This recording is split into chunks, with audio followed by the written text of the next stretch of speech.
a service of CNC Worldwide.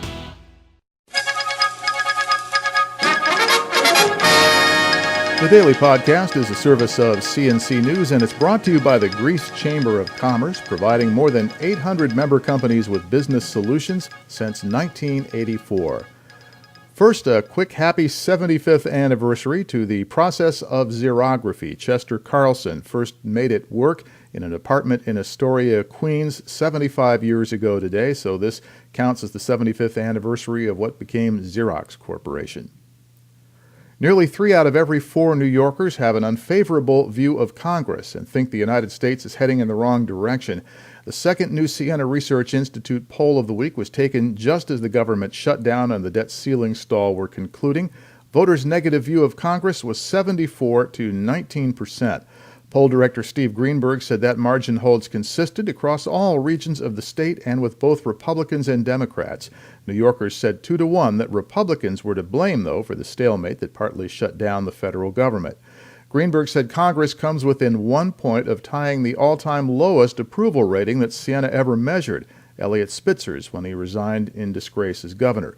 And Greenberg said it appears Albany has found a way to deflect all that talk about dysfunctional government we were giving a couple of years ago and now applying it to Washington. A deal first announced in May has been finalized. Hickey Freeman is now part of a premier Canadian menswear label. The Hickey Freeman brand name and the Rochester factory are now part of Samuelson Limited, based in Montreal. Senator Charles Schumer said the deal closed yesterday. It's a 40-year licensing agreement that should bring new work into the Rochester plant and potentially add new jobs as well as preserving old ones. The U.S. Senator rarely misses a chance to talk up the Hickey Freeman label and said he'll fight to keep growing the brand in Rochester. Hickey Freeman has a 114-year tradition making men's suits here in the Flower City.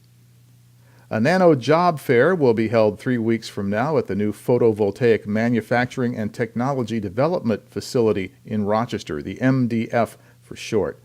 The center is being developed from the former Kodak inkjet plant at Canal Landing Boulevard by the SUNY College of Nanoscale Science and Engineering. Governor Andrew Cuomo's office said there are more than 150 current and future openings that need to be filled. 2 people were taken to Strong Memorial Hospital in Gates Tuesday morning after a 2-car crash on Buffalo Road. The car turning on Buffalo Road in Gates forced a passing car to swerve and hit another vehicle. There's no word on whether anyone will be ticketed. Rochester Mayor Tom Richards said he was serious about ending his campaign for re-election a month ago, and he is still holding to that decision, despite the call from the Monroe County Independence Party for voters to re-elect him on their line.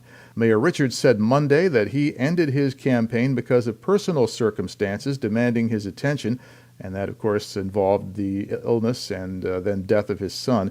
And the mayor said he is not changing his mind. The mayor said he has not talked with Independence Party or any other party officials about re-election.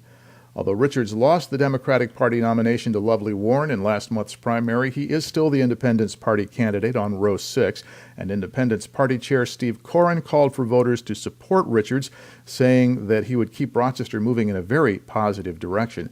But in response, Mayor Richards said his decision to get out of the race and throw his support behind Lovely Warren was a commitment and still is one, and Richards says he'll be focusing on matters important to the city's future in the coming weeks. Brighton police have identified the victims of the apparent murder-suicide at an Elmwood Avenue apartment complex on Sunday. Police Chief Mark Henderson said officers were called to the Elmwood Avenue apartments for a report of a disturbance. There they found Jonathan Pender, who had been shot multiple times, and Matthew Fix of Henrietta, still alive but suffering from an apparently self-inflicted gunshot wound.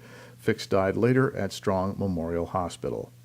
Links to these and other stories can be found to the left of the player window on CNC Pages, and at the bottom of the page are links you can use to post news and information directly to us.